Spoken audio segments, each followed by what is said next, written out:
Faith ഫ്യൂഷനിലെ പുതിയൊരു എപ്പിസോഡിലേക്ക് ഏവർക്കും സ്വാഗതം. ഭാരതത്തിൽ നിന്നും വിശുദ്ധയായ ആദ്യ വനിത ആരാണെന്ന് നിങ്ങൾക്ക് അറിയാമോ? കേരള സഭയുടെ തന്നെ അഭിമാനമായ വിശുദ്ധ അൽഫോൻസാമയാണ്. ആ വിശുദ്ധയെ പറ്റി കൂടുതൽ നിങ്ങൾക്ക് പറഞ്ഞു തരാനായി കർമ്മൽവാദ BCC യൂണിറ്റിലെ ആൽബിൻ എ അജോഷ് നിങ്ങളുടെ മുന്നിലെത്തുന്നു. ഇന്ന് ഞാൻ പറയാൻ പോകുന്നത് വിശുദ്ധ അൽഫോൻസാമയെ പറ്റിയാണ്.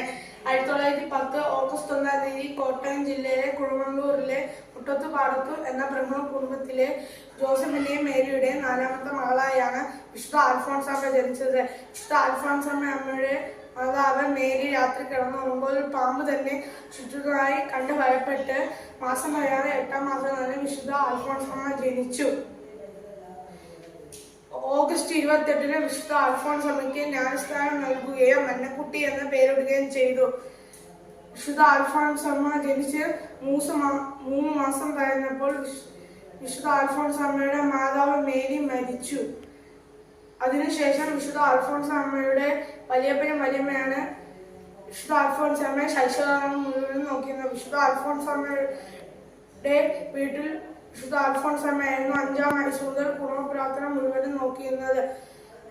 വിശുദ്ധ അൽഫോൻസാമയുടെ സന്യസ്ത ജീവിതം മുഴുവനും രോഗങ്ങളുടെയും സഹനങ്ങളുടെയും കാലഘട്ടമായിരുന്നു. അത് കാരണം 1946 ജൂലൈ 22 വിശുദ്ധ അൽഫോൻസാമ കർത്താവിനെ നിദ്ര പ്രാപിക്കുകയും 1953 ഡിസംബർ 2 വിശുദ്ധ അൽഫോൻസാമ ദൈവദാസിയായി പ്രഖ്യാപിക്കുകയും 1984 വിശുദ്ധ അൽഫോൻസാമയെ ധന്യയായി പ്രഖ്യാപിക്കുകയും 1986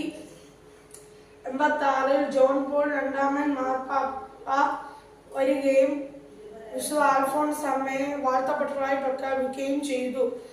2008 മാർച്ച് 1 വിശുദ്ധ അൽഫോൻസാമയെ ബെനഡിക്ട് 16 മാർപ്പാപ്പ വന്ന് വിശുദ്ധയായി പ്രഖ്യാപിക്കാൻ മുമ്പ് വിശുദ്ധ പദവിയിലേക്ക് ഉയർത്തി. 2008 ഒക്ടോബർ 12 വിശുദ്ധ അൽഫോൻസാമയെ മറ്റു 3 വിശുദ്ധരോടൊപ്പം വിശുദ്ധയായി പ്രഖ്യാപിച്ചു. Thank you.